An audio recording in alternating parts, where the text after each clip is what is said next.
السلام علیکم دوستو، کیسے ہیں آپ سب؟ میں زبینہ فیاض ایک بار پھر آپ کے ساتھ تو میں شروع کر رہی ہوں نحل بائی دنیم رسوجات ایپیسوڈ نمبر 5۔ اور شروع کرنے سے پہلے ہمیشہ کی طرح کہوں گی کہ اگر آپ میرے چینل پر نئے ہیں اور آپ تک چینل کو سبسکرائب نہیں کیا تو پلیز چینل کو سبسکرائب کر لیں، بیل آئکن کو ضرور دبا دیں، کمنٹ کر کے ضرور بتائیں کہ ناول آپ کو کیسا لگ رہا ہے، ساتھ ہی ساتھ اپنے کانٹیکٹ میں شیئر ضرور کریں۔ تو چلیں ہم اس ناول کو آگے سٹارٹ کرتے ہیں۔ کوئٹہ، بلوچستان۔ موجودہ روز جب وہ اس ہال سے نکلا تو خاصا الجھا ہوا تھا، کیونکہ جو فیصلہ وہ کر کے آیا تھا وہ اس کے قبیلے کی روایات اور لوگوں کی جذباتی توقعات کے خلاف تھا، مگر اسے یقین تھا کہ وہ اپنے قبیلے کو اندھے انتقام اور بے گناہوں کی قربانی سے بچانے کے لیے صحیح قدم اٹھا رہا ہے۔ اس کی نظروں کے سامنے وہ ان گنت لڑائیاں، جھگڑے اور انتقام کی داستانیں گزر گئی، جہاں ہمیشہ بے گناہوں کو قربان کیا گیا تھا۔ قبیلے کی روایات میں جوان لڑکیاں بنا کسی قصور کے صرف بدلے کی بھیٹ چڑھ جاتی تھیں اور اسے بے حد تکلیف دیتی تھیں۔ ونی جیسی رسمیں جو صدیوں سے چلی آ رہی تھیں اس کے ضمیر کو جھنجھوڑتی تھیں، اور آج وہ اس قابل تھا کہ کسی معصوم کی جان کسی بدلے کی آگ میں ضائع نہ ہونے دے۔ یوں ہی چلتے چلتے وہ پہاڑوں کی جانب نکل گیا اور قدرتی مناظر دیکھتا رہا۔ بلند پہاڑ، سرسبز وادیاں اور دور تک پھیلی ہوئی زمین اسے اپنی طرف متوجہ کر رہی تھی۔ کاش اس کے شہر میں تا عمر امن قائم رہ سکے۔ اسی لمحے اس کے سامنے ایک گھوڑا تیز رفتاری سے پہاڑ پر چڑھتا نظر آیا اور اس پر کوئی سوار تھا۔ قریب آنے پر سردار نے اسے پہچان لیا۔ وہ عنایت اللہ خان تھا، جو اس کا رشتے میں ماموں لگتا تھا۔ اس کے والد نے 2 شادیاں کی تھیں۔ حبیب اللہ اور عنایت اللہ اس کی سوتیلی ماں کے بھائی تھے اور وہ اپنی بہن سے ملنے اس علاقے میں آتے رہتے تھے۔ وہ اس کے وہاں آمد کا مطلب نہ سمجھ سکا، کیونکہ اس کے کسی کے ساتھ کبھی اتنے دوستانہ مراحم نہیں رہے تھے کہ خصوصی طور پر اس سے ملنے کوئی آئے۔ عنایت اللہ خان کے چہرے پر وہی روایتی سرد مہری اور وقار تھا جو ہمیشہ سے اس کا خاصا رہا تھا۔ اس کی گہری آنکھوں میں ایک قسم کا تجسس تھا، جیسے وہ سردار کا تمسخر اڑا رہا ہو۔ قریب پہنچنے پر اس نے سردار کو ایک رسمی سی مسکراہٹ دی اور گھوڑے کی ہاک تھام کر رک گیا۔ سردار، تمہیں یہاں دیکھ کر خوشی ہوئی، عنایت اللہ خان نے رسمی انداز میں کہتے ہوئے آگے بڑھ کر اس سے مصافحہ کیا۔ وہ بے چین ہوا کہ اب اس کے لوگ بھی اسے سردار پکاریں گے۔ آپ اس وقت یہاں؟ کوئی کام تھا تو مجھے بلوا لیا ہوتا، اس نے سادگی سے کہا۔ میں جانتا ہوں تم حیران ہو کہ میں یہاں کیوں ہوں، دراصل کچھ معاملات ہیں جن پر تم سے بات کرنی تھی، عنایت اللہ خان نے اپنی پگڑی کو درست کرتے ہوئے کہا۔ اس نے اس بات میں سر ہلا کر انہیں بات جاری رکھنے کا کہا۔ تمہارے فیصلے کی خبریں بھی سنی ہے۔ سرداری سنبھالتے ہی اتنا بڑا فیصلہ میرے نزدیک حماقت ہے۔ تمہارے فیصلے نے قبیلے میں ہلچل مچا دی ہے، بہت سے لوگ ناراض ہیں اور وہ اسے ایک کمزوری سمجھ رہے ہیں۔ میں اس لیے یہاں آیا ہوں کہ تمہیں خبردار کر دوں کہ کچھ لوگ معذت خان۔ لیکن کیا آپ میرے فیصلے پر سوال اٹھانے آئے ہیں؟ سردار نے براہ راست پوچھا، جیسے وہ عنایت اللہ کے ارادے کو سمجھنے کی کوشش کر رہا ہو۔ عنایت اللہ لمحے بھر کے لیے خاموش رہ گئے۔ یہ عبد الرحمن نہیں تھا جسے باتوں سے رام کیا جا سکے۔ یہ شہر کا پانی پی کر آیا لڑکا تھا جس کی قبیلے کی رسموں سے کبھی نہیں بنی۔ اس چھوٹی سی گفتگو نے اسے سمجھا دیا تھا۔ تم صحیح کر رہے ہو یا غلط یہ فیصلہ وقت کرے گا، لیکن اس وقت تمہیں طاقتور دشمنوں کا سامنا کرنا ہے۔ میں یہاں آیا ہوں کیونکہ تم میرے خاندان سے ہو، اور میں تمہیں خبردار کرنا چاہتا ہوں کہ کچھ لوگ تمہارے فیصلے کو چیلنج کرنے والے ہیں۔ اگر تمہارے ارد گرد کے لوگ تمہارے ساتھ نہیں ہوں گے تو تمہارے لیے یہ جنگ بہت مشکل ہو جائے گی۔ سردار بلوچ بہزاد کی آواز پر وہ پلٹا۔ آپ کو میرے ساتھ چلنا ہوگا۔ اس کو جلد بازی میں دیکھ کر اس نے عنایت اللہ کو گھر آنے کی دعوت دی اور بہزاد کے ساتھ پہاڑ سے اتر کر اس سے جلد بازی کی وجہ دریافت کرنے لگا۔ قبیلے میں بغاوت کے آثار ہیں، کئی جوان آپ کے فیصلے کے خلاف اٹھ کھڑے ہوئے ہیں اور کہتے ہیں اگر آپ نے فیصلہ نہ بدلا تو وہ خود دشمنوں سے بدلہ لیں گے۔ اس کے چہرے پر ایک گہری سنجیدگی چھا گئی۔ کتنے جلد باز ہیں سب کے سب۔ وہ جانتا تھا کہ لوگ جذبات میں آ کر کچھ بھی کر سکتے ہیں اور یہ بات اس کے فیصلے کو مزید مشکل بنا رہی تھی، لیکن اس کا دل اس بات پر قائم تھا کہ وہ کسی صورت اپنے اصولوں سے پیچھے نہیں ہٹے گا۔ کسی ایک کو تو ایسا قدم بہرحال اٹھانا ہی تھا۔ انہیں کہہ دو اگر کسی نے اپنی مرضی سے قانون کو ہاتھ میں لیا تو وہ خود بھی اس بدلے کی زد میں آئے گا۔ یہ قبیلہ صرف رسم و رواج کے تحت نہیں بلکہ انصاف کے تحت چلے گا۔ بہزاد نے کچھ کہنا چاہا، جیسے وہ عبد الرحمن سے کہہ دیا کرتا تھا، سمجھا دیا کرتا تھا، اپنا موقف بے دریغ بتا دیا کرتا تھا، لیکن سامنے والا اتنا سنجیدہ تھا کہ وہ کہہ نہ سکا اور اس سے پہلے پہاڑ سے نیچے اتر گیا۔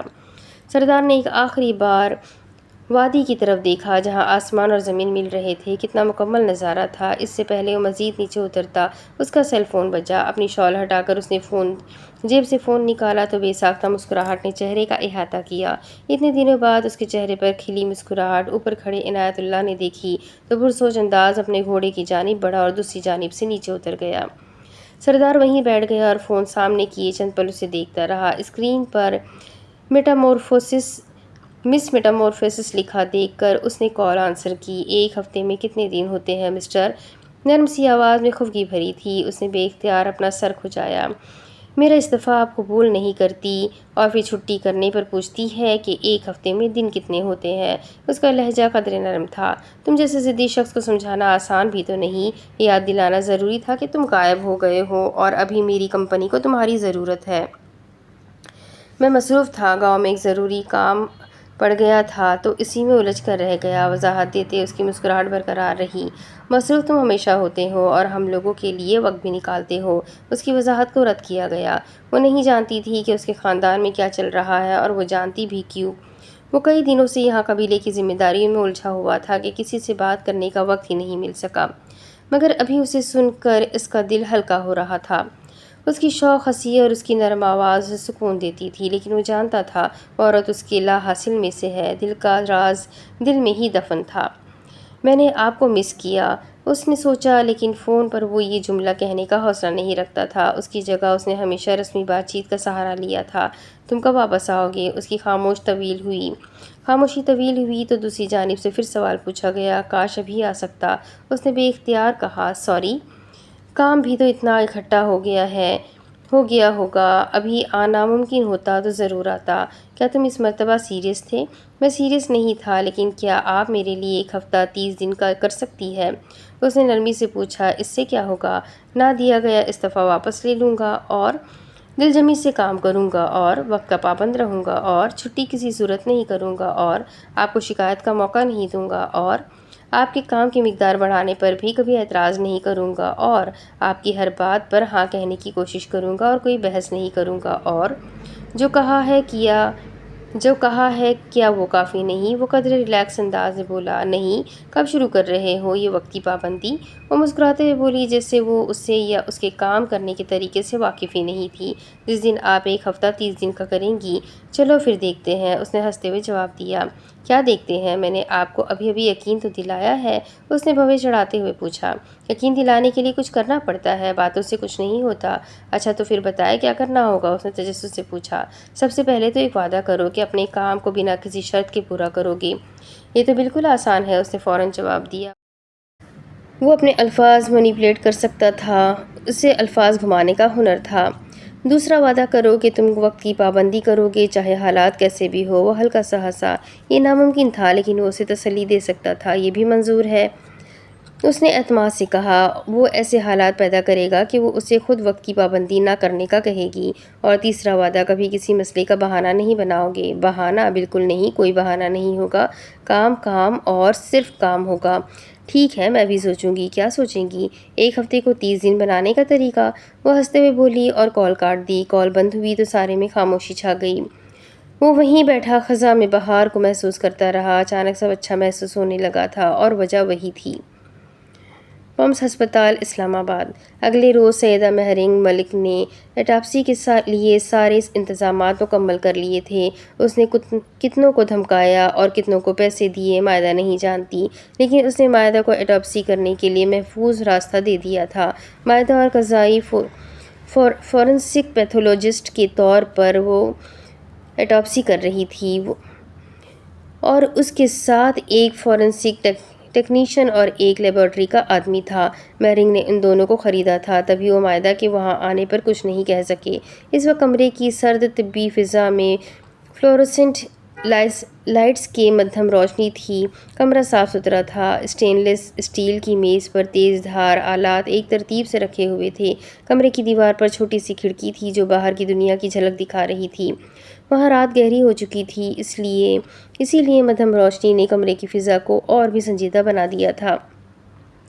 ڈاکٹر مائدہ اور قضائی پوسٹ مارٹم کی میز کے پاس کھڑی اپنی تمام تر توجہ اس ڈیڈ باڈی پر مرکوز کیے ہوئے تھی جو ٹھنڈے میز پر دھری تھی۔ میز پر پڑے انسانی جسم میں جب تک روح تھی تب تک اسے زین العابدین کے نام سے جانا جاتا تھا اور اس کی موت کو خودکشی قرار دیا گیا تھا۔ مائدہ نے اپنے دستانے درست کیے اور ٹیکنیشین کی جانب دیکھ کر گہری سانس لی۔ ان سب کی نظریں اس جسم پر مرکوز تھیں۔ دروازہ آہستہ سے کھلا اور مہرنگ کمرے میں داخل ہوئی۔ اس کی آنکھیں ٹھنڈی، حساب کتاب کرنے والی تھیں۔ وہ سیاہ سفید امتزاج کے کاروباری سوٹ میں ملبوس تھی۔ گلے میں وہی چھری کے ڈیزائن کا لاکٹ لٹک رہا تھا جس پر K2 درج تھا۔ اس نے مائدہ کی طرف دیکھا اور پھر اس جسم پر نظر ڈالی۔ اس کے سپاٹ چہرے سے اس کے دل کا حال جاننا ناممکن تھا۔ اٹاپسی کے 3 مراحل ہوتے ہیں۔ سب سے پہلے جسم کے بیرونی حصے کا معائنہ کیا جاتا ہے جیسے زخم، چوٹ نشان وغیرہ۔ مجھے امید ہے کہ میں نے تمہارے کام میں مداخلت نہیں کی، کچھ معلوم ہوا؟ اس نے مداخلت کرنے کے بعد ذرا سادگی سے مائدہ کا پارا ہائی کیا کیونکہ وہ جانتی تھی مائدہ جب ٹینس ہو یا اس پر کسی کام کا پریشر ہو تو وہ اچھا کام کرتی ہے۔ باہر دفع ہو جاؤ۔ اس نے ہائی کورٹ کی نامور وکیل کی عزت کمرے میں موجود باقی لوگوں کے سامنے 2 کوڑی کی کر دی تھی۔ مہرنگ نے ہرگز برا نہیں منایا اور باہر جانے کی بجائے میز کے قریب آئی جیسے اس نے سنا نہیں تھا۔ چند لمحے وہ خاموشی سے ان سب کو کام کرتا دیکھتی رہی۔ مجھے یہ یقینی بنانا تھا کہ سب کچھ صحیح طریقے سے ہو رہا ہے کہ نہیں۔ مائدہ نے کھا جانے والی نگاہوں سے اسے دیکھا اور اپنی جانچ جاری رکھی۔ اس نے اسکیلپل تھاما اور اب اندرونی معائنہ کرنے لگی۔ داخلی معائنہ: دوسرے نمبر پر جسم کے اندرونی اعضاء کو کاٹ کر ان کا تفصیلی جائزہ لیا جاتا ہے۔ مائدہ احتیاط سے وہاں کٹ لگاتی جہاں جہاں درکار تھے اور پھر وہ معلوم ہونے والی ہر دریافت کو تفصیل سے لکھتی گئی۔ اس نے جسم پر نیلے نشان، زخم، چوٹیں اور دیگر تفصیلات کو نوٹ کیا جو کہ واقعی خودکشی کی کہانی سے مطابقت نہیں رکھتی تھی۔ پھر ٹشو، خون یا دیگر مواد کے نمونے لیے جاتے ہیں تاکہ لیبارٹری میں مزید ٹیسٹ کیے جا سکیں۔ مہرنگ نے اس سارے میں اسے تنگ نہیں کیا اور باہر کی جانب بڑھ گئی لیکن ایک لمحے کو ساکت ہو گئی۔ اسے دروازے کے باہر سے کوئی تیزی سے بھاگتا ہوا نظر آیا تھا۔ کسی نے دیکھ تو نہیں لیا؟ اس نے خود کلامی کی اور ایک گردن موڑ کر پوری توجہ سے کام کرتی مائدہ کو دیکھا۔ وہ تیزی سے اس کمرے سے باہر نکل گئی۔ تمہارا کہنا ٹھیک تھا کہ خودکشی کا دعویٰ درست نہیں ہے، مائدہ نے بتاتے ہوئے سر اٹھایا تو حیرت سے اپنے ارد گرد نظر دوڑائی لیکن مہرنگ کہیں دکھائی نہیں دی۔ باہر وہ 3-4 کوریڈور دیکھ چکی تھی لیکن مشکوک انسان نظر نہ آیا۔ اس کی چھٹی حس کہہ رہی تھی کہ اس نے کیمرہ فلیش ہوتے دیکھا تھا اور غلط نہیں دیکھا تھا۔ چند منٹ بعد وہ واپس کمرے میں داخل ہوئی۔ اس کے چہرے پر گہری سوچ کے آثار تھے۔ کچھ تھا جسے وہ نظر انداز نہیں کر پا رہی تھی۔ آخر میں ایک تفصیلی رپورٹ تیار کی جاتی ہے جس میں موت کی وجہ اور دیگر اہم معلومات درج کی جاتی ہے۔ یہ خودکشی نہیں تھی۔ کچھ دیر میں رپورٹس بن جائیں گی، پھر میں تمہیں بھیج دوں گی۔ مہرنگ نے کچھ دیر خاموشی سے مائدہ کو دیکھا۔ اب وہ دونوں وہاں اکیلی تھی۔ فورینسک ٹیکنیشین اور لیبارٹری کا آدمی نمونے لے کر چلے گئے تھے۔ میں جانتی ہوں پر ابھی مسئلہ یہ ہے کہ کوئی ہمیں دیکھ رہا تھا، شاید کوئی اور بھی جانتا ہے کہ ہم کیا کر رہے ہیں۔ اس نے بے چینی سے کہا۔ مائدہ کے دل میں ایک انجانا خوف سرایت کرنے لگا۔ ایسے 2 نمبر کام کرتے ہوئے اس کی ویسے ہی جان جاتی تھی۔ کیا تم نے کسی کو دیکھا؟ ہاں، کسی کو دروازے کے باہر تیزی سے بھاگتے دیکھا تھا لیکن میں شناخت نہیں کر سکی۔ اس کی آواز میں پریشانی صاف ظاہر تھی۔ مائدہ نے بھی گہرا سانس لیا۔ اگر تم اس کیس کی سچائی جلد سامنے لے آؤ تو کوئی ہمارا کچھ نہیں بگاڑ سکے گا۔ کیا تم میرا ساتھ دو گی؟ ظاہر ہے اب میں خود کو اس سارے میز میں گھسیٹ چکی ہوں تو ساتھ دینا ہی پڑے گا کیونکہ اگر کوئی ہمیں دیکھ رہا ہے تو اس کا مطلب ہے وہ جانتا ہے ہم سچ کے قریب پہنچ رہے ہیں۔ اس نے سپاٹ لہجے میں کہتے ہوئے دستانے اتار کر اوور آل کی جیب میں ڈالے۔ 1 گھنٹے بعد ہی لیبارٹری کے آدمی نے ایک فائل لا کر مائدہ کو تھمائی اور اس نے فائل کو احتیاط سے اپنے کوٹ کی اندرونی جیب میں پیک کیا اور وہ دونوں کمرے سے باہر نکل گئی۔ لیکن اس کے دل میں یہ خوف تھا کہ جس سچائی کی تلاش کرنے میں وہ مہرنگ کی مدد کر رہی ہے، اگر وہ سچائی نہ ہوئی تو۔ دروازے سے باہر نکلتے ہوئے وہ دونوں محتاط اور سنجیدہ تھی جیسے کسی بھی نامعلوم خطرے کا سامنا کرنے کے لیے تیار ہو۔ دی شیلڈ اسٹار، اسلام آباد۔ اسلام آباد کی سرزمین پر سردیوں کی آمد تھی اور درجہ حرارت گرتا جا رہا تھا۔ ایسے میں دھوپ نے اس شہر کی خوبصورتی میں مزید نکھار پیدا کیا تھا۔ شہر کے تجارتی اور کاروباری علاقے میں ایک مایہ ناز کمپنی دی شیلڈ اسٹار پوری شان و شوکت سے کھڑی تھی جس کے بیرونی شیشے دھوپ میں چمک رہے تھے۔ بلڈنگ کا انٹیریئر جدید دور کے آئیکانک ڈیزائن کا منظر معلوم ہوتا تھا۔ عمارت کے اطراف میں کھلا سبزہ اور فوارے موجود تھے جو خوشگوار ماحول فراہم کر رہے تھے۔ ہوادار کھڑکیاں اور عمارت کے چوڑے شیشوں کی دیواریں اندر کے ماحول کی شفافیت اور حدت کو واضح کر رہی تھی۔ بلڈنگ کے ارد گرد کی فضا میں خاموشی اور وقار تھا۔ آج سوموار تھا۔ بہت سے ملازمین آج بھی بوجہ مجبوری کام پر آئے ہوں گے۔ کچھ ملازمین آج بھی سر سے اتارنے کا کام کرنے آئے ہوں گے۔ کچھ نیا سیکھنے کے جذبہ اور مثبت توانائی کے ساتھ آئے ہوں گے۔ دی شیلڈ اسٹار کا اندرونی ماحول سرمایہ کاری نوعیت کا عکاس تھا۔ لابی میں قدم رکھتے ہی جو چیزیں نمایاں تھیں وہ سنہری اور گہرے نیلے رنگ کا امتزاج تھا جو مالی استحکام، وقار اور اعتماد کی علامت سمجھے جاتے ہیں۔ نیلا رنگ طاقت اور گہرائی کی نمائندگی کرتا ہے جبکہ سنہری رنگ سرمایہ کاری کی کامیابی اور دولت کی علامت سمجھا جاتا ہے۔ دی شیلڈ اسٹار کے لوگ سنجیدہ رنگ پہنتے تھے۔ دیواروں پر جدید آرٹ ورک کے ساتھ اسٹاک مارکیٹ کے گراف، عالمی معاشی سروے اور کمپنی کی مالیاتی کامیابیوں کی تصویری جھلکیاں دکھائی دے رہی تھیں جو سرمایہ کاری کی دنیا میں کمپنی کی مضبوط حیثیت کو نمایاں کر رہی تھیں۔ وہ پارکنگ میں اپنی کار کھڑی کرکے عادتاً بے نیازی سے باہر نکلی۔ بائیں ہاتھ میں پرس تھا اور گوگلز اتار کر پرس سے لٹکا دی۔ پارکنگ سے منسلک لفٹ تک آئی اور مطلوبہ فلور کا نمبر دبایا۔ کندھوں تک آتے سیاہ رنگ کے بال گہرے گلاب کی مہک دے رہے تھے۔ بال خوبصورتی سے ٹرم کیے گئے تھے گویا ان بالوں میں کوئی نقص نکالا ہی نہ جا سکتا ہو۔ ہلکے میک اپ سے آراستہ چہرہ سنجیدہ، سپاٹ اور کاروباری لگتا تھا۔ خاصتری آنکھیں کسی عقاب جیسی تھیں۔ دنیا اسے خوبصورت بھی کہتی تھی کیونکہ وہ خوبصورتی کی ہر معیار پر پورا اترتی تھی۔ وہ لفٹ سے نکل کر اپنے اسٹاف کے فلور پر پہنچی تو تمام اسٹاف ایک دم نظم و ضبط میں آ گیا۔ اس فلور کا فرنیچر جدید اور معیاری تھا جہاں سنہری دھات کے فریمز والی میز اور کرسیاں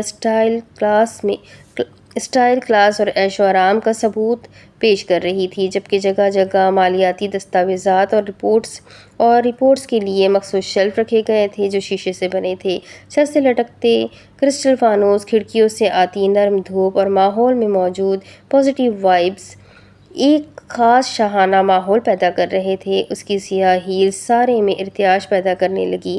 آفس مین نے اسے سلام کیا تو اس نے سر اس بات میں ہلا کر سلام کا جواب دیا۔ سپاٹ چہرے پر نرمی آ گئی۔ بظاہر مسکراتے ہوئے پرسکون چہرے کے ساتھ سلیقے سے چلتی پروڈکشن مینیجر کے آفس کے باہر آ کھڑی ہوئی۔ سارے اسٹاف میں چہمگوئیاں شروع ہو گئی۔ دو خواتین ہمکار اس کے آج کیے گئے میک اپ پر تبصرہ کرنے لگیں۔ دو مرد ہمکار اس کے موڈ پر تبصرہ کرنے لگے۔ کچھ نے اپنے کام پر دھیان دینے کو فوقیت دی اور کچھ نے بس سرسری سا اپنی باس کا جائزہ لے کر شہد کی مکھی آ گئی کہا اور اپنے کام پر توجہ دی۔ وہ اس وقت سفید پینٹ سوٹ کے ساتھ سیاہ اور سفید امتزاج کا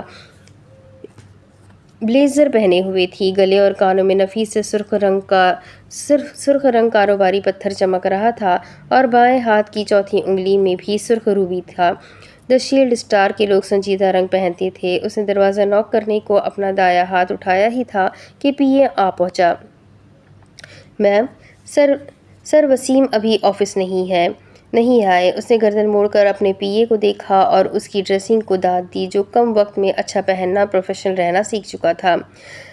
علی، آج آفس میں کتنی میٹنگز ہے؟ پروڈکشن مینیجر کو بعد میں پوچھنے کا سوچ کر وہ شائستہ انداز میں پی اے سے گویا ہوئی اور دوبارہ لفٹ کی جانب بڑھ گئی۔ آج آپ کی صرف ایک میٹنگ ہے اور وہ ہوٹل میں ہے۔ پاشا سر نے کہا تھا وہ آپ کے لیے اہم ہے، اسی لیے آفس میں سب وہ مینیج کر لیں گے۔ اس کے ساتھ قدم ملانے کی کوشش کرتا علی بولا۔ اور کس کے ساتھ ہے اہم میٹنگ؟ لفٹ کے باہر رک کر پوچھا۔ جن کا آپ کو انتظار تھا، علی نے بتایا اور وہ لفٹ کے اندر قدم رکھتے رکی۔ جس کا مجھے انتظار تھا؟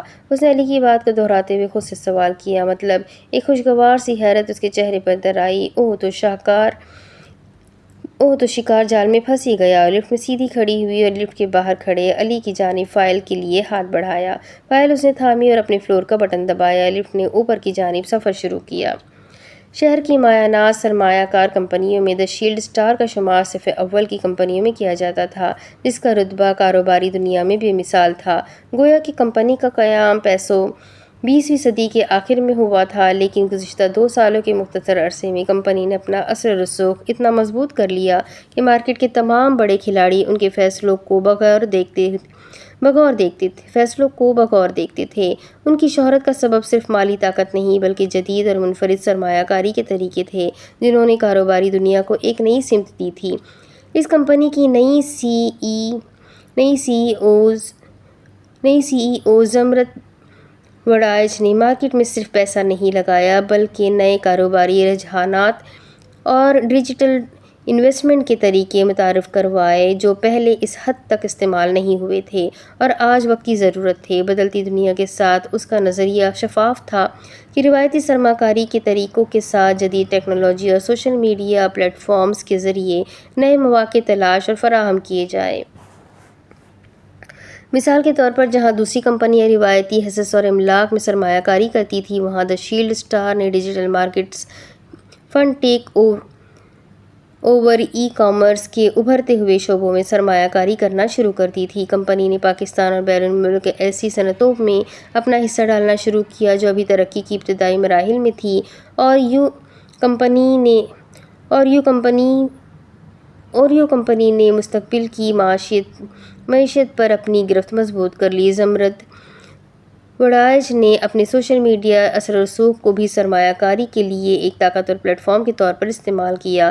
اس کی پیشکشیں اور سرمایہ کاری کی تجاویز فوراً وائرل ہو جاتی اور کمپنی کے لیے کامیابی کے نئے موقع کھلتے چلے جاتے۔ اس نے اس مرتبہ کسی کے لیے جال پھینکا تھا اور وہ جال میں پھنس چکے تھے۔ لفٹ ٹاپ فلور پر آ کر رکی جو پوری عمارت کا دل تھا، جہاں کمپنی کے اعلیٰ عہدیداروں کے دفاتر اور میٹنگ رومز موجود تھے۔ جیسے ہی لفٹ کے دروازے واہ ہوئے، شیشے کی دیواروں کے پیچھے اسلام آباد کا شاندار نظارہ دکھائی دیا، جہاں دور تک پھیلے پہاڑ اور سبزہ نظر آ رہے تھے۔ اگر اسلام آباد کی تعریف صرف ایک رنگ میں کرنی ہو تو وہ سبز رنگ ہوگا۔ دیواروں پر جدید آرٹ کی وہ تصویریں آویزاں تھیں جو کمپنی کی بین الاقوامی سطح پر موجودگی کی عکاسی کرتی تھیں۔ میٹنگ رومز میں جھانکو تو ہر کمرے میں جدید ٹیکنالوجی نصب تھی، اور کانفرنس رومز میں بڑی بڑی اسکرینیں، ویڈیو کانفرنسنگ آلات اور اسمارٹ بورڈز موجود تھے۔ اعلیٰ سطح کی میٹنگز کے لیے مخصوص کمرہ موجود تھا جہاں وہ لوگ بیٹھ کر اہم فیصلے لیا کرتے تھے۔ اسے نہل روم بلایا جاتا تھا، کیوں؟ بس زمرت نے کہہ دیا اور وہ مشہور ہو گیا تھا، ٹرینڈ بن گیا تھا۔ وہ خوشی سے گنگناتی، بہت مصروف انداز میں چلتی ہوئی اپنے آفس میں آ گئی، تسلی سے بیٹھ کر اس فائل کا جائزہ لیا جس میں آج کی میٹنگ کے حوالے سے معلومات درج تھی اور دوسری کمپنی نے جس پر پریزنٹیشن دینا تھی۔ آفس کا جائزہ لیا جائے تو اس کی شہد کی مکھیوں سے محبت کو داد دیے بنا نہ رہا جائے۔ اس آفس میں سب سے زیادہ دلکش شے جو توجہ کھینچتی تھی وہ چھت سے لٹکا ہوا ایک بڑی سنہری مسدس شکل کی ساخت کا فانوس تھا جو شہد کے چھتے کی مانند دکھائی دیتا تھا۔ یہ فانوس جب روشنی بکھیرتا تو روشنی کا ایک نرم اثر کمرے میں چھوڑتا۔ دیواروں پر نفیس جیومیٹری کے ساتھ سیاہ اور سنہرے رنگ کا خاص طور پر استعمال کیا گیا تھا۔ آفس ویسا ہی تھا جیسا زمرت وڑائچ کا ہونا چاہیے۔ ایک طنزیہ مسکراہٹ اس کے لبوں کو چھو کر گزر گئی۔ وقت کی پابند، نظم و ضبط کا خاص خیال رکھنے والی زمرت وڑائچ جو اپنے وقت پر آفس آتی، ایک منٹ نہ پہلے اور نہ بعد میں، پرفیکشن کامل، جو معیار پسند اور باریک بین، اس وقت ایک غیر پیشہ ورانہ حرکت کرنے لگی تھی۔ میٹنگ کا وقت مختص تھا، یقیناً اس کی ٹیم کی جانب سے بھی تیاریاں مکمل تھیں، لیکن افسوس اس کے پاس تو آج کی اہم میٹنگ کو اٹینڈ کرنے کا وقت ہی نہیں تھا۔ اس نے آفس میز پر رکھا اپنا فون اٹھایا اور اپنی ماں کو کال ملانے لگی۔ ایک ہی بیل کے بعد فون اٹھا لیا گیا۔ نہیں رہنے ہوا میرے بغیر، ماں کی زندگی سے بھرپور آواز سنائی دی تو مسکراتی۔ آپ کے بغیر رہنے کا تو سوال ہی پیدا نہیں ہوتا۔ خیر ایک بات بتائیں۔ وہ اٹھ کر کمرے میں ٹہلنے لگی۔ آپ کو عفان کی فلائٹ کا وقت معلوم ہے؟ آپ نے رات کو ذکر کیا تھا اس کے آنے کا۔ اس نے انداز کو نہایت سرسری سا رکھا۔ ہاں، آج شام 5 بجے تک ایئرپورٹ پہنچ جائے گا۔ آپ ایسا کریں، پھپھو کو بتا دیں کہ میں عفان کو ایئرپورٹ سے پک کر لوں گی۔ وہ ڈرائیور کو نہ بھیجے اور ڈنر ہماری طرف کر لے، بلکہ فیملی ڈنر رکھ لے عفان کے آنے کی خوشی میں۔ اس نے یوں کہا جیسے نہایت فرصت ہو۔ کیوں، خیریت ہے؟ تم نے تو آج ایک سائٹ کی وزٹ کو جانا تھا۔ اور شاید کوئی اہم میٹنگ بھی تھی جس کا تم صبح اپنے پاپا سے ذکر کر رہی تھی۔ فیملی ڈنر کب سے تمہارا سر درد ہونے لگے؟ ماں، آپ کو میری میٹنگ کے اوقات یاد رکھنے کی کیا ضرورت ہے؟ اس نے لاڈ سے کہا اور فون میز پر رکھ کر اس سے ٹیک لگا کر کھڑی رہی۔ اور آج سے پہلے تو تم کبھی کسی کی ڈرائیور نہیں بنی۔ عفان کے لیے کیوں؟ اس کی ماں نے تشویش سے پوچھا۔ میں سمیر کی ڈرائیور ہی تو تھی ماما۔ اس طرح کی انویسٹیگیشنز کے لیے پاپا کافی ہے، آپ اس طرح کی باتیں نہ کیا کریں، اس نے ہنستے ہوئے کہا اور پھر فون بند کر دیا۔ اتنی غیر اخلاقی حرکت پر خود کو شاباشی بھی دی، البتہ چہرہ سپاٹ ہو چکا تھا۔ کچھ دیر وہیں کھڑے ہاتھ میں پہنے روبی کو گھماتے وہ کچھ سوچتی رہی۔ سر جھٹک کر وہ اپنے آفس سے باہر آئی اور جناب پرسنل سیکرٹری اکرم نقوی پاشا کے آفس کا دروازہ نوک کر کے اندر چلی آئی۔ گزری ہوئی صبح کا سلام پاشا صاحب، میں ایک ضروری کام سے جا رہی ہوں، اسی لیے آج کی تمام میٹنگز کینسل۔ سلام جھاڑنے کے بعد اس نے کہا۔ وہ جو اسے دیکھ کر نرم اور شفیق سا مسکرانے لگے تھے، اس کی بات پر سنجیدہ ہوئے اور اپنی مسکراہٹ بھی مکمل نہ کر سکے۔ کیا واقعی آپ کو معلوم ہے آج ہماری الفا سیکیورٹی گروپ کے ساتھ اہم میٹنگ ہے اور یہ ایک سنہری موقع ہے، ہمیں گنوانا ہرگز نہیں چاہیے۔ اٹھ کھڑے ہوئے۔ مجھے یقین ہے آپ ہینڈل کر لیں گے اور سب سنبھال لیں گے، گڈ لک۔ اور میرے اس فیصلے کا انہیں اس وقت معلوم ہوگا جب وہ میٹنگ کے لیے ہوٹل موجود ہوں گے۔ وہ ایک دم اتنے دوستانہ انداز میں بولی کہ پاشا خود گڑبڑا گئے۔ میرے خیال میں آپ کو ہر ضروری کام سے پہلے یہ میٹنگ اٹینڈ کر لینی چاہیے، کیونکہ ہمیں نہیں معلوم اس کے بعد وہ لوگ دوبارہ اس پروجیکٹ کے لیے ہمارے پاس آئیں گے یا نہیں، اور سر سہیل کو بھی بریفنگ دینی پڑے گی جس میں صرف آپ کی سب کی ہے۔ انہوں نے پھر بھی نرم انداز میں اسے سمجھایا، اس کے باپ سے ڈرایا۔ جو بھی تھا وہ لڑکی ان کی باس تھی اور اس سے بڑے باس اس کے گھر میں موجود تھے۔ پاشا، کبھی کبھی مجھے لگتا ہے آپ کو میرا سیکرٹری نہیں ہونا چاہیے، دل کرتا ہے آپ کو کسی غبن کیس میں پھنسا دوں تاکہ مجھے پاپا کی جلی کٹی تو نہ سننی پڑے۔ یہ کیا بات ہوئی کہ میں باس بن کر بھی باس نہیں اور آپ CCTV بن کر ہر وقت کوئی نہ کوئی بلاسٹ کرنے کو تیار رہتے ہیں۔ وہ بچوں کے سے انداز میں شکوہ کر رہی تھی۔ آپ کے روشن خیالوں کے بارے میں جلد ہی سہیل صاحب کو آگاہ کرنے کی کوشش کروں گا، وہی روبوٹک انداز جیسے وہ کسی اور کے لیے کام کرتے ہوں اور اس کی باتیں بچکانا سمجھ رہے ہوں۔ مجھ پر یقین رکھے پاشا، اس پروجیکٹ کے لیے ہمارے پاس سب سے قابل ٹیم اور اشیاء موجود ہے۔ یہ پروجیکٹ ہمیں ہی ملے گا، یہ کمپنی مجھے چلانی ہے اور آپ کو مجھ پر یقین رکھنا ہوگا۔ اس نے حتی المقدور اپنا لہجہ میٹھا اور شائستہ رکھنے کی کوشش کی، ورنہ دل تو کیا تھا کہ آج سنا ہی دے پاشا کو۔ کاروباری معاملات میں یقیناً آپ دور اندیش ثابت ہوئی ہے، لیکن یہاں آپ ذاتی دشمنی کی بنا پر فیصلہ کر رہی ہے جو کہ ہماری کمپنی کے لیے فائدہ مند ثابت نہیں ہوگا۔ آپ فکر مت کریں، جن کو پیسوں سے عشق ہوتا ہے وہ ایسے موقع سے ضرور فائدہ ضرور اٹھاتے ہیں۔ وہ لوگ میرے وقت کے مطابق ضرور انتظار کریں گے اور دوبارہ آ جائیں گے۔ آخر کو پورے پاکستان میں اس وقت سب سے اچھا اور معیاری کام ہم مہیا کرتے ہیں اپنے کلائنٹس کو، وہ کہہ کر ان کے آفس سے باہر نکل آئی۔ دل و دماغ نے مل کر اسے ڈپٹا بھی کہ یہ اچھی حرکت نہیں ہے اور بزنس کے اصولوں سے ہٹ رہی ہے، لیکن اس نے دونوں کو تھپکی دے کر سلا دیا۔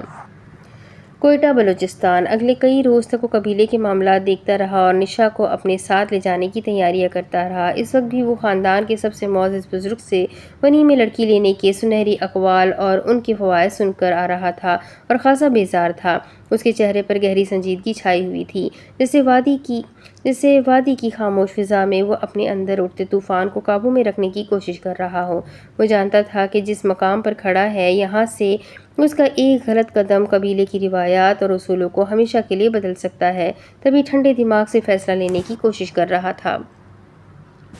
وہ بیرونی سیڑھیوں سے ہوتا اپنے کمرے کی جانب بڑھ گیا۔ ایک سردار کے لیے خاصی شرمندگی کی بات تھی کہ وہ یوں کسی کا سامنا کرنے کی غرض سے اپنے ہی گھر میں چوروں کی طرح آتا پھرے، لیکن اس لمحے یہی ضروری تھا۔ ٹیرس پر آ کر اس نے وادی کی جانب نگاہ دوڑائی، جہاں دور سے آسمان اور زمین ملتے نظر آ رہے تھے، اور کوئٹہ میں ایسے نظارے دیکھنے کو ملتے رہتے تھے۔ کتنا مکمل نظارہ تھا، گویا یہ منظر اس کی زندگی کی تصویر ہو۔ امن اور جنگ کے درمیان جھولتا ہوا سردار۔ کسی ملازم نے اسے گھر آتے دیکھ لیا تھا، تبھی کھانے کا بلاوا لیے حاضر ہوا۔ وہ انہی بیرونی سیڑھیوں سے واپس نیچے آیا اور داخلی دروازے کے سامنے اس کی نظر ایک لڑکی پر پڑی تو وہ حیران ہوا۔ آپ کون؟ گھر کے لوگوں میں سے تو وہ بالکل نہیں تھی اور اسے پہلے کبھی دیکھا بھی نہیں تھا، تبھی پوچھنا مناسب سمجھا۔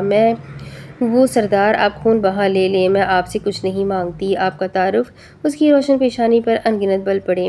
میں وہ لڑکی ہوں جو خون بہا میں آپ کو دی جانی ہے، میں کچھ نہیں مانگتی سردار، لیکن مجھے زندگی کی قیمت پر خریدار نہ بنائے۔ میں نے اپنی روح کو آپ کے قدموں میں ڈال دیا ہے، مگر میرا دل ابھی زندہ ہے۔ اس لڑکی کے چہرے پر دھندلی روشنی میں آنسو چمکنے لگے، وہ بے آواز رو بھی رہی تھی، جیسے اس نے اپنی اسی قسمت کو قبول کیا ہو کہ وہ بنی ہو کر ساری عمر ایک سردار کی غلام رہے گی۔ وہ سچ مچ بھوچکا کر رہ گیا تھا۔ ختم کن ای لغو باتا تو ہما صادقانت۔ وہ غصے سے بولے، فضول باتیں بند کرو، تم بہت سادہ لو ہو۔ میں آپ کے آگے ہاتھ جوڑتی ہوں سردار بلوچ۔ اس نے ہاتھ جوڑ لیے اور سردار کے لیے وقت تھم گیا۔ اس کے دل میں ایک عجیب سا تلاطم برپا ہوا۔ وہ لڑکی اس کے سامنے جھکے سر سے کھڑی تھی، جیسے سر اٹھایا تو قلم ہو جانے کا خطرہ ہو۔ اس نے غور کیا، وہ لڑکی نہیں تھی، وہ ایک زندہ لاش تھی جو اپنی زندگی کے خوابوں کو دفنا چکی تھی۔ وہ خود نہیں آئی تھی، وہ لائی گئی تھی۔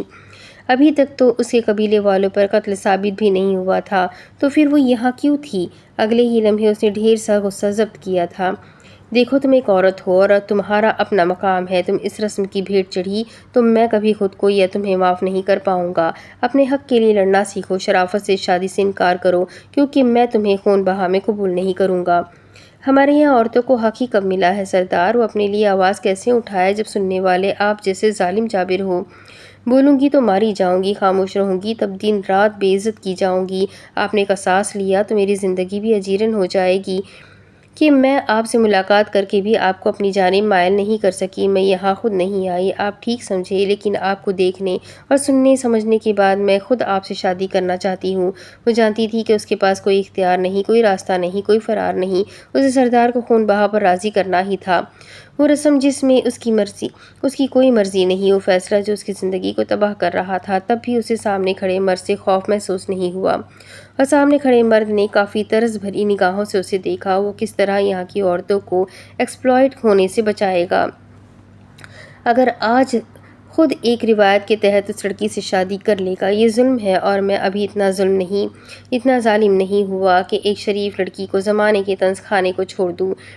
تم شادی کرنا چاہتی ہو، میں آؤں گا تمہارا رشتہ لینے، لیکن اپنے لیے نہیں، کسی اپنے کے لیے کیا قبول کرو گی؟ اس لڑکی کو صرف عزت سے غرض تھی، وہ سردار ہوتا یا کوئی اور اسے مسئلہ نہیں تھا۔ وہ اس بات میں سر ہلا کر رہ گئی۔ سردار کی بات سب مان لیتے، وہ وہیں کھڑی رہی۔ وہ دو باتوں میں اسے سردار کے سردار ہونے کا مطلب سمجھ میں آ گیا تھا۔ سردار اس کے سر پر ہاتھ رکھ کر وہاں سے چلا گیا، اس سے زیادہ وہ کچھ نہیں کر سکتا تھا۔ وہ اصولوں کا پکا تھا اور اس قدر تھا کہ سامنے کھڑی خوبصورت لڑکی کو دیکھنے کے بعد بھی اپنی بات سے نہیں ہٹا۔ اس کے اصول دروازے کی آڑ میں کھڑے عنایت اللہ کو کشمکش میں مبتلا کر گئے تھے۔ وہ اپنے بھائی سے مختلف تھا۔ رات کو کھانے کی میز پر اس نے نشی کو تیار ہونے کا حکم دیا کہ وہ شہر میں پڑھے گی اور اس کے گھر میں رہے گی۔ وہ مزید اس گھٹن زدہ ماحول کا حصہ نہیں رہ سکتا تھا۔ یہ وہ لمحہ تھا جب سردار نے اپنی زندگی کا سب سے بڑا فیصلہ کر لیا تھا کہ وہ دریاؤں کا مسافر کیسے بنے گا۔ اب اس کے آگے کی کہانی میں آپ کو اگلی ویڈیو میں سناؤں گی کہ آگے کیا ہوگا۔ ناول بہت مزیدار، بہت انٹرسٹنگ ہے۔ آپ لوگوں کو کیسا لگ رہا ہے ضرور بتائیے گا۔ ناول بہت زیادہ بڑا بھی ہے، کافی لانگ چلے گا۔ 54 پیجز میں اب تک نے ہمارے 5 ایپیسوڈ تیار ہو چکے ہیں، تو آپ خود سمجھ سکتے ہیں کہ یہ کتنا زیادہ آگے جائے گا۔ تو بس اپنا خوب سارا خیال رکھیں، مجھے بھی دعاؤں میں یاد رکھیں، اور ویڈیو کو لائک کریں، چینل کو سبسکرائب کریں، بیل آئیکن کو ضرور دبائیں، کمنٹ کر کے ضرور بتائیں کہ آپ کو یہ ناول کیسا لگ رہا ہے، ساتھ ہی اپنے کانٹیکٹس میں شیئر ضرور کریں۔ ملتے ہیں اگلی ویڈیو میں۔ اللہ حافظ۔